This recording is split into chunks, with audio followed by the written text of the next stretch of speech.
আর কত সুন্দর হয়েছে। এই দুদিন থাকলেও এই পরোটাগুলো শক্ত হবে না, এই রকম কিন্তু নরম থাকবে।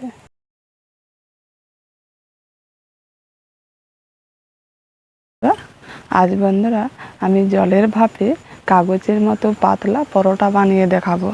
আর এই পরোটাগুলো খেতে কিন্তু ভীষণ ভালো লাগে, আর একদম তেল লাগে না, খুব অল্প তেলে হয়ে যায়। আর আপনারা দেখুন কিভাবে আমি পরোটাগুলো বানাই। বন্ধুরা, এই পরোটার জন্য আমি এখানে 1 বাটির মতো ময়দা নিয়েছি। এর মধ্যে পরিমাণ মতো লবণটা দিয়ে দিচ্ছি। পরিমাণ মতো লবণ দিয়ে এখন ময়দাটা ভালো করে মাখিয়ে নেব। এখানে আমি ফুটন্ত গরম জল নিয়েছি, এই গরম জলটা দিয়ে ভালো করে মাখিয়ে নেব।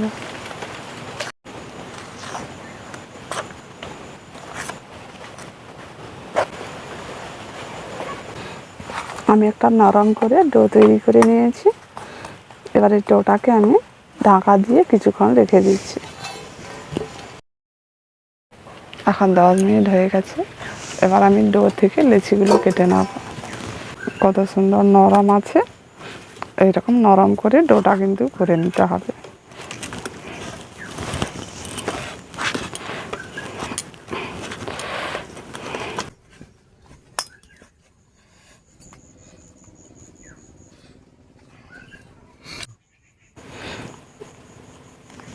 একটু ছোট ছোট সাইজের করে লেচিগুলো কেটে নিচ্ছি।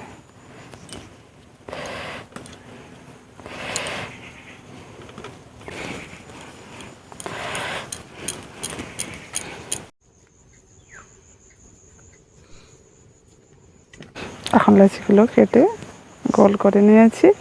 এবার এর মধ্যে একটু সাদা তেল মাখিয়ে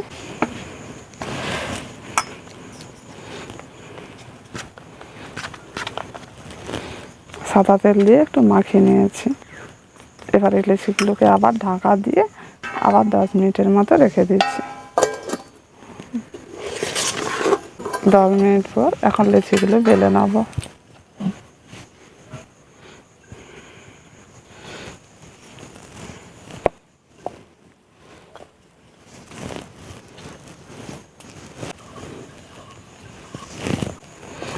লেচিগুলোকে এইরকম পাতলা করে বেলে নিয়েছি। সবগুলো এইভাবে করে বেলে নেব। আবার একটা লেচি নিয়ে বেলে নিচ্ছি।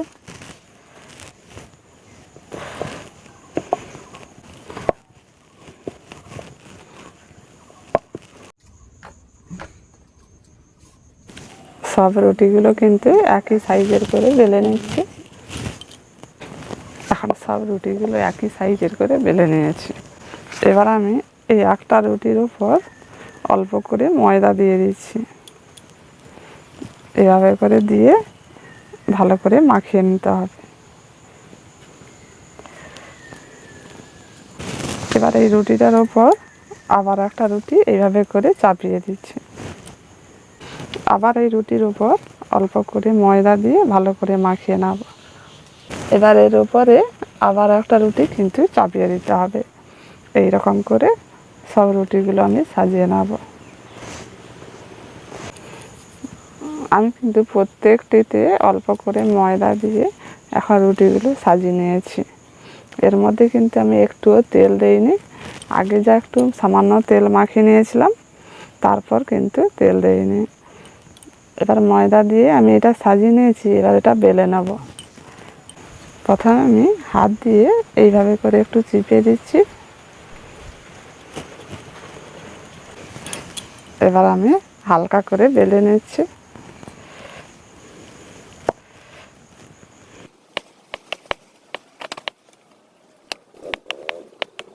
এখন পুরো রুটিটাকে আমি হালকা করে বেলে নিয়েছি, একটু বড় করে। দেখুন, এখানে আমি ফুটো করা একটা পাত্র নিয়েছি। এর মধ্যে আমি একটা পেপার দিয়ে দিচ্ছি। এই কাগজের উপর অল্প করে একটু সাদা তেল দিয়ে দিচ্ছি। একটু ভালো করে ব্রাশ করে নিচ্ছি।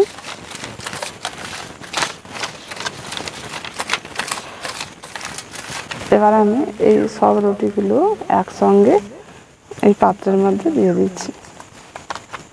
এখানে আমি লোহার কড়াই করে জলটা গরম করতে বসিয়ে দিয়েছি, আর জলটা এখন বেশ ফুটতে শুরু করে দিয়েছে। ওর মধ্যে আমি স্ট্যান্ড বসিয়ে দিচ্ছি। এবার আমি স্ট্যান্ডের ওপর এই পাত্রটা এখন বসিয়ে দিচ্ছি। এবার ঢাকাটা দিয়ে দিচ্ছি। ঢাকা দিয়ে 10 থেকে 15 মিনিটের মতো রেখে দিতে হবে। এখন বন্ধুরা 15 মিনিটের মতো হয়ে গেছে। এবার পরোটাগুলো হয়ে গেছে। এখন জলের ভাপে পরোটাগুলো খুব সুন্দর হয়েছে দেখুন। এবার এটাকে নামিয়ে নিচ্ছি।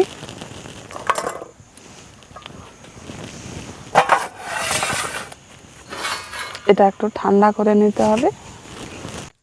এখন পরোটাগুলো একটু হালকা গরম আছে। এবার একটু একটু করে আমি পরোটাগুলো তুলে নিচ্ছি। দেখুন খুব সুন্দরভাবে উঠে যাচ্ছে। ঠান্ডা হয়ে গেলে কিন্তু তখন ভালো উঠবে না। একটু হালকা গরম অবস্থাতে পরোটাগুলো তুলে নিতে হবে। কত সুন্দর হয়েছে, আর পুরো কাগজের মতো পাতলা হয়েছে। প্রত্যেকটা পরোটা খুব সুন্দরভাবে হয়েছে দেখুন।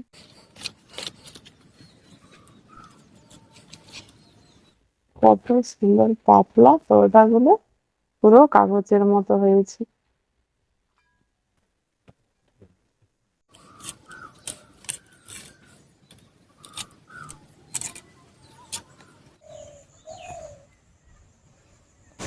আর কত সুন্দর হয়েছে।